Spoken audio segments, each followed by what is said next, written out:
Ticket না পেয়ে ক্ষুব্ধ বাবুল বন্দ্যোপাধ্যায়, ক্ষুব্ধ হুমায়ুন কবির, বিদ্রোহী অর্জুন সিং। এরই মধ্যে তৃণমূলের অস্বস্তি কিছুটা হলেও বাড়ালেন শান্তনু সেন। রেখে ঢেকে হলেও প্রার্থী হতে না পেরে অসন্তোষের কথা বুঝিয়ে দিলেন তিনি।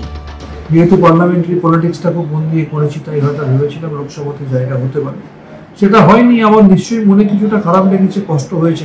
42টা তো মাত্র আসন, সব দিক বিচার করে মমতা বন্দ্যোপাধ্যায়, অভিষেক বন্দ্যোপাধ্যায় এবং শীর্ষ নেতৃত্বকে 42 জনকেই বাঁচতে হবে। আপনারা যাদের নাম বললেন, সায়ন্তিকা বলুন বা ডক্টর সেন বলুন, মানুষ তো যদি কোথাও মনের খারাপ লেগে থাকে, লেগেছে।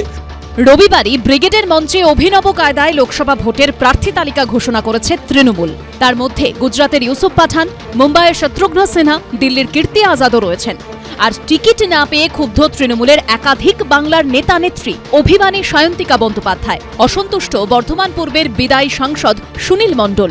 লোকসভা ভোটের টিকিট না পেয়ে অসন্তোষ প্রকাশের তালিকায় এবার নতুন সংযোজন শান্তনু সেন। মমতা বন্দ্যোপাধ্যায়কে দেখে আমি দল করি।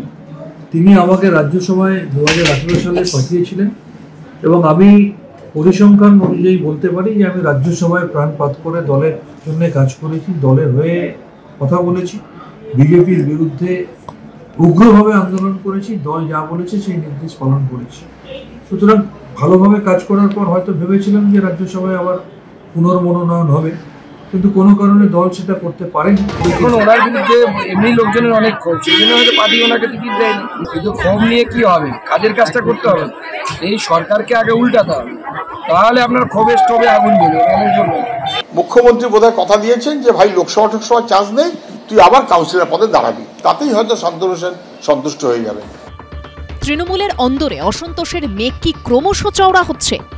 কৃষ্ণেন্দু অধিকারী, আশাবুল হোসেন ও উজ্জ্বল মুখোপাধ্যায়ের রিপোর্ট, এবিপি আনন্দ।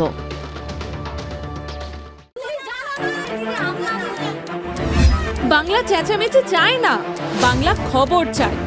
বাংলা খবর, বাংলার খবর। আরে চাটা দে ভাই, আমার একটা চা দেন। কি হলো আমারটা? বাংলা পক্ষপাত চায় না, বাংলা খবর চায়। বাংলা খবর, বাংলার খবর। সত্য অন্তহীন, সত্যের খোঁজও তাই, সত্য সন্ধানে তাই আমরা অক্লান্ত, অকুতভয়। এবিপি আনন্দ নতুন ভাবনার প্রতীক, যা মনে মুক্ত, তথ্যে যুক্ত এবং যাবতীয় সীমানার বাঁধন থেকে মুক্ত।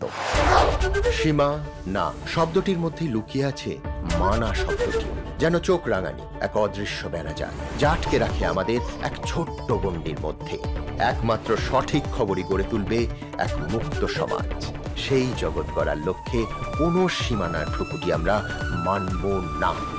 এবিপি আনন্দ এগিয়ে থাকে, এগিয়ে রাখে।